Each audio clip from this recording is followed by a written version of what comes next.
Good morning everyone. चलिए आज अपन अपना चैप्टर का 9 का आगे का कॉन्सेप्ट स्टार्ट करते हैं। कल हमने कुछ इंट्रोडक्शन पढ़ा था कि लाइट क्या होती है, उसकी डेफिनेशन पढ़ी थी। ठीक है, कैसे वो वर्क करती है ये सब हमने पढ़ा था। फिर हमने पढ़ा था रिफ्लेक्शन। रिफ्लेक्शन क्या होता है, रिफ्लेक्शन कितने टाइप का होता है, रेगुलर रिफ्लेक्शन और डिफ्यूज रिफ्रैक्शन। फिर उसकी डेफिनेशंस के बारे में मैंने आपको बताया कि भाई कौन सी होती है रेगुलर और कौन सी है डिफ्यूज्ड। फिर हम बात करते हैं कि हम उसके आगे हमने पढ़ा था लॉ ऑफ रिफ्लेक्शन। तो लॉ ऑफ रिफ्लेक्शन में हमारे पास दो लॉ आते हैं। एक तो आपको पता है कि तीनों रेज हैं वो सेम प्लेन पे लाई करती हैं।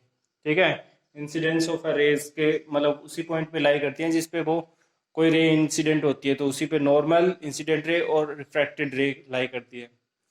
और दूसरा जो लॉ था वो क्या था कि angle of incident is always equal to angle of reflection. ये सब हमने कल पढ़ा है। आज हम उससे आगे स्टार्ट करते हैं। आगे हमारा चैप्टर है लाइट का। जो अगला कॉन्सेप्ट है वो image formation in in plane mirror है। तो मैं आपको बताने वाला हूँ कि इसमें आज आखिरकार होता क्या है। तो देखिए हम स्टार्ट करते हैं यहाँ से।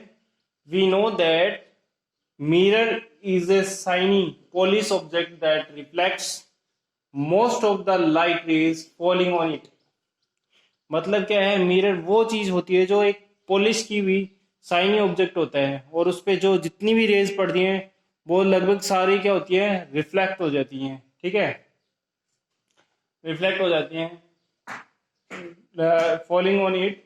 One side makes the other side reflect. One side of the mirror is polished with the suitable material to make the other side refractive. मतलब क्या होता है कि जो ऑब्जेक्ट हम बात कर रहे हैं मिरर की, उसमें क्या होता है एक साइड में हम पॉलिश करते हैं तो वो क्या करता है उसके अदर साइड में क्या करता है, रिफ्रैक्टिव बना देता है उसको। तो जितनी भी रेस हैं वो उस पर गिरेंगी और रिफ्रैक्ट हो जाएंगी। ठीक है, ये हमारे पास इसका कॉन्सेप्ट है कि भाई कैसे क्या रिफ्लेक्शन और वो सब होता है। तो रिफ्लेक्शन जो हम प्लेन मिरर की बात कर रहे हैं, तो जैसे मान लो ये हमारे पास ब्लैक बोर्ड है, ये ग्लास सीट है, इसके पीछे हमने सिल्वर नाइट्रेट का जो है पॉलिश कर दिया। सिल्वर नाइट्रेट का पॉलिश करते ही क्या ये एक मिरर बन जाएगा, क्योंकि पीछे की साइड क्या है तो इधर साइड वाली साइड है वो क्या कर जाएगी, मतलब शाइनी हो जाएगी, चमकेगी। ठीक है, तो ऐसा ही है कि ऐसा कोई ऑब्जेक्ट जो उसके अदर साइड में हम अगर मान लो पॉलिश कर देते हैं तो उसके मतलब जो फ्रंट साइड होती है उसकी साइड मतलब बैक साइड में हमने पॉलिश की, फ्रंट साइड में वो शाइनी हो जाता है। ठीक है, और वो most of the rays of light है उसको रिफ्रैक्ट करने का काम करता है।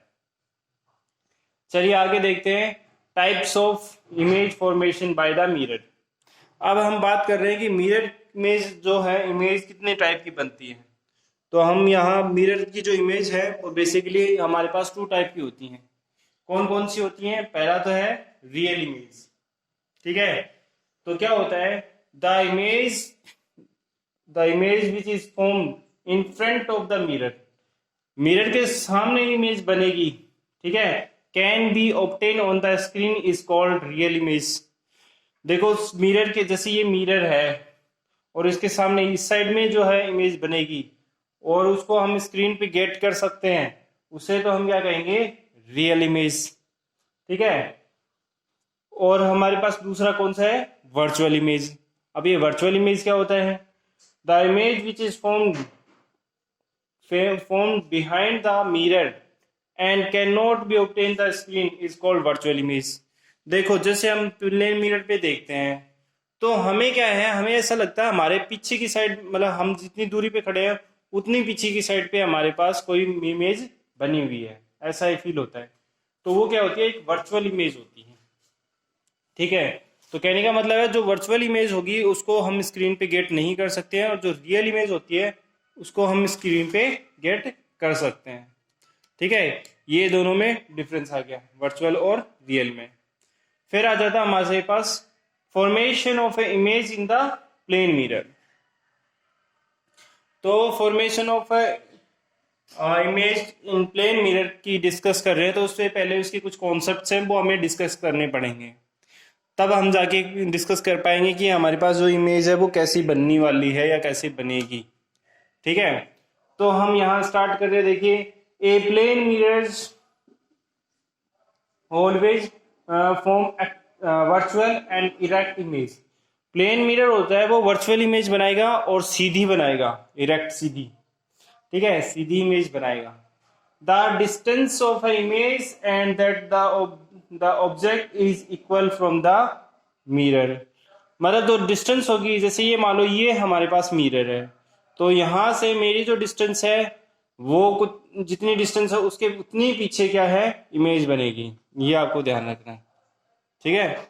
ऐसा होगा कि जितनी दूरी पे मैं खड़ा हूं मिरर से, उतनी ही बैक साइड में उसके मिरर के इमेज बनती है, ठीक है, सेम डिस्टेंस होगी, ठीक है। आगे बोलता है the image formed by the plane mirror is laterally inverted. Lateral inverted कह सकते हैं इसको, लेटरली इन्वर्टेड है। तो जो इमेज मतलब क्या करेगी, प्लेन मिरर से बनेगी, वो क्या होती है, लेटरली इन्वर्टेड होती है। अब ये लेटरली इन्वर्टेड क्या होता है, ये बड़ा तगड़ी चीज आ गई है। अब आपको बहुत जरूरी है ये बात समझनी कि होता क्या है ये लेटरली इन्वर्टेड। तो हम बात करें, देखिए आपको पता है कि मैंने एक नीचे डेफिनेशन लिखी हुई लेटरल इन्वर्जन। ये इसीलिए लिखी है ताकि आपको लेटरली इन्वर्टेड जो कॉन्सेप्ट है वो समझ में आ जाए, ठीक है।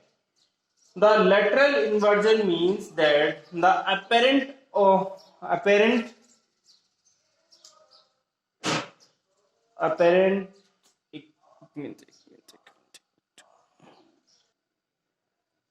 चलिए आगे देखते हैं, वापस से इसको डिस्कस करते हैं। लेटरल इन्वर्जन को बोला lateral inversion means that the apparent reverse of the mirrors, ठीक है, reverse of the mirror image left and right when compare with the object.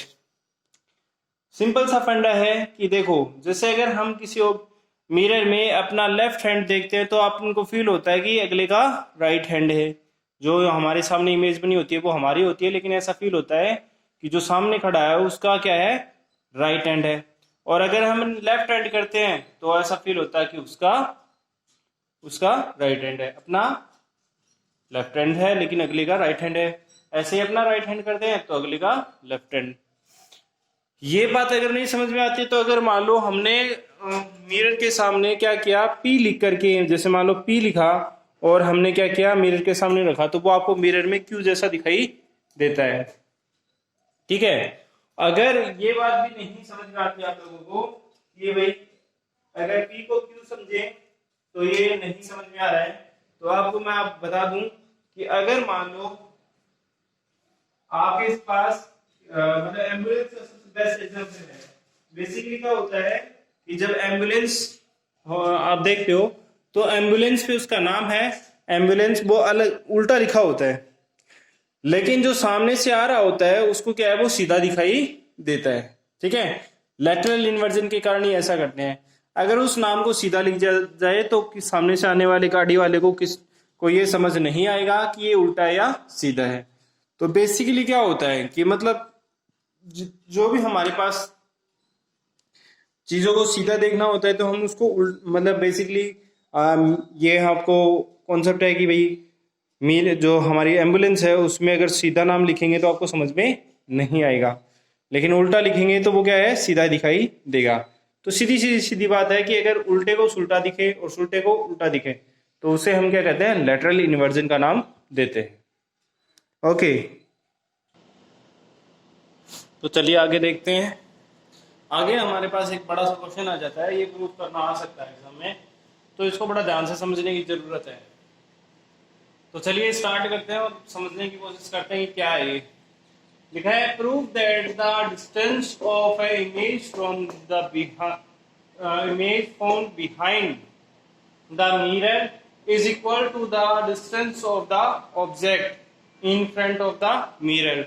मतलब जैसा कि मैंने बोला था कि जैसे मान लो ये मिरर है तो इससे मेरी जो डिस्टेंस है इतनी इसके बैक साइड की डिस्टेंस पे इमेज बनेगी। ऐसा हमें प्रूव करना है इस क्वेश्चन के अंदर।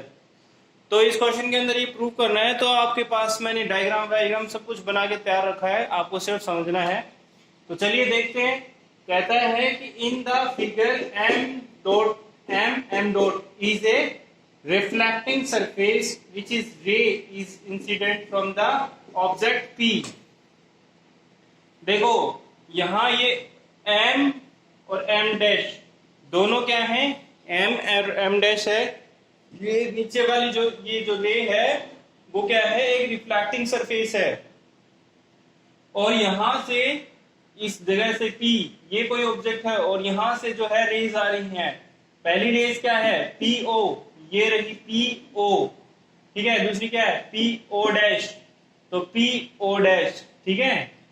विच get the reflected in the OQ और O डैश Q डैश। तो देखो विच रिफ्लेक्ट्स OQ और O डैश और Q डैश, ठीक है, रिफ्लेक्ट होगी रिस्पेक्टिवली।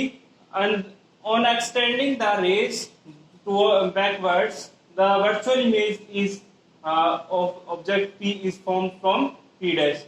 देखो इसको एक्सटेंड करेंगे, यानी बैकवर्ड इसको एक्सटेंड किया तो ये P डैश हमारे पास P की वर्चुअल इमेज हमें प्राप्त हो गई है, ठीक है। और ON और O डैश N डैश, ठीक है, ये इसके नॉर्मल हो जाते हैं मिरर के। तो ये सारी बातें इसने बता दी हैं कि हमें ये सारा सिस्टम हमारे पास है, कि हमारे पास एक रिफ्लेक्टिंग सरफेस है जिसका नाम है एम डॉट। हमारे पास एक P ऑब्जेक्ट है जहां से दो इंसिडेंट रे आएंगी, PO और PO डैश, ठीक है। ये रिफ्लेक्टेड जो रे होंगी वो क्या नाम होगा, OQ और O डैश Q डैश, ठीक है। फिर इसको एक्सटेंड कर दिया, एक्सटेंड करने पे हमारे पास क्या हो गया, जो है P डैश हमारे पास इमेज आ गई किसकी, P की, ठीक है, वर्चुअल इमेज। अब ये बोल रहा है कि हमारे पास यहाँ से नॉर्मल क्या है, ON या ON और O डैश N डैश है, ठीक है। ये सारी इसके नॉर्मल्स और वो सब हो गई। अब स्टार्ट करते हैं, यहां से आगे स्टार्ट होता है। बोल रहा है कि डेल्टा PO डैश, ठीक है, और delta P dash O dash और side OO is the common from the law of refraction. देखो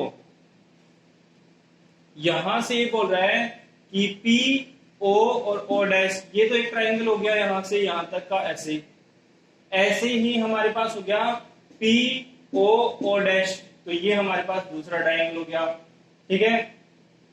P डैश O डैश ये दूसरा ट्रायंगल है, और यहाँ O और O डैश है वो क्या है, कॉमन है दोनों ट्रायंगल के लिए।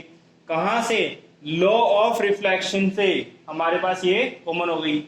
फिर इसने बोला, ये लाइन मैंने बीच में इसलिए की है कि ये जो लिखा है इसके नीचे ये वाला, इसके नीचे ये वाला था, इसलिए मैंने बीच में लाइन लगा दी है, ठीक है। तो अब देखिए ये बोल रहा है कि यहां से कि angle 1 is equal to angle two is equal to angle 3।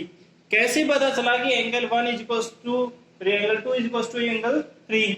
यहां कल मैंने आपको बताया था लॉ ऑफ रिफ्रैक्शन में कि कोई भी इंसिडेंट और रिफ्रैक्टेड रे है उसको normal equal number of degree में डिवाइड करता है। तो यहां देखो ये नॉर्मल है, ये क्या करेगा, इन दोनों को इक्वल नंबर ऑफ डिग्री में डिवाइड कर देगा ये। तो हमने ये भी पढ़ा था कि incident angle is equal to refracted angle, दोनों क्या होते हैं, इक्वल होते हैं। तो यहां से हमें पता चल गया कि एंगल 1 और एंगल 3 है वो क्या है, इक्वल है।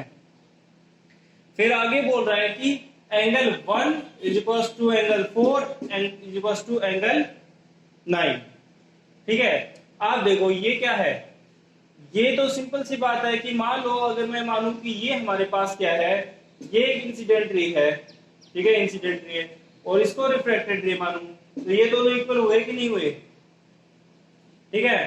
तो ये हमारे पास मान लो इक्वल हो गए, जैसे ये इक्वल हुए हैं वैसे ही ये दोनों इक्वल हो जाएंगे 1 और 9, ठीक है।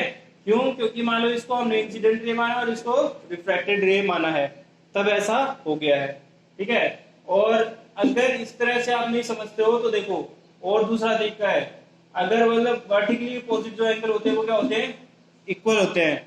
तो इसका अपोजिट एंगल कौन है, 4, 1 का अपोजिट एंगल कौन, 4, तो वहां से वो दोनों इक्वल हो गए 1 और 4, और 4 का वर्टिकली अपोजिट एंगल कौन है, ये वाला, तो वहां से भी दोनों क्या हो गए, इक्वल हो गए। तो यहां से हमारे पास ये हो गया कि angle 4 is equal to angle 4, sorry angle 1 is equal to angle 4 equal to 9। ये बात प्रूव हो गई है।